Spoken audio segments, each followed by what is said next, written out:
கூட வந்தவங்க எல்லாம் என்ன பரிகாசம் பண்ணாங்க. டே நந்தா, உன் பேச கேட்டு வந்தோம், இங்க சாமியும் தெரியல ஒன்னும் தெரியல, வெளியே ஒரு மாடு வேற படுத்திருக்குது, எப்படிடா நம்ம சாமி தரிசனம் பண்றது அப்படின்னு என்னை பரிகாசம் பண்ணாங்க.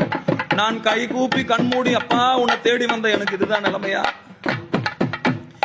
அப்படியே கண்ணீரோட நான் சாமி தரிசனம் பண்ணிட்டு இருக்கும் போது உள்ள இருந்து பெருமான் சொல்றாரு, நந்தியை பார்த்து, பிள்ளாய் சற்று தள்ளியிரு, என் மகன் வெளியே இருக்கிறான், நீ என்ன பண்ணு, ஓரம் தள்ளியிரு, பிள்ளாய் சற்று தள்ளியிருன்னு சொல்லி நந்திய பெருமானை சொல்லவும் அந்த பெரிய மாடு அப்படியே பக்கமா தள்ளி போச்சு.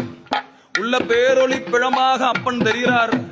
உள்ள அந்தணர்கள் தீபாராதனை பண்றாங்க. பேரொளி பிழம்பை நான் தரிசனம் பண்ணி சிவலோக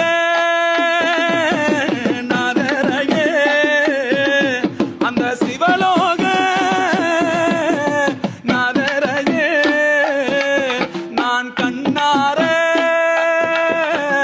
கண்டு விட்டேன். தலைவேலே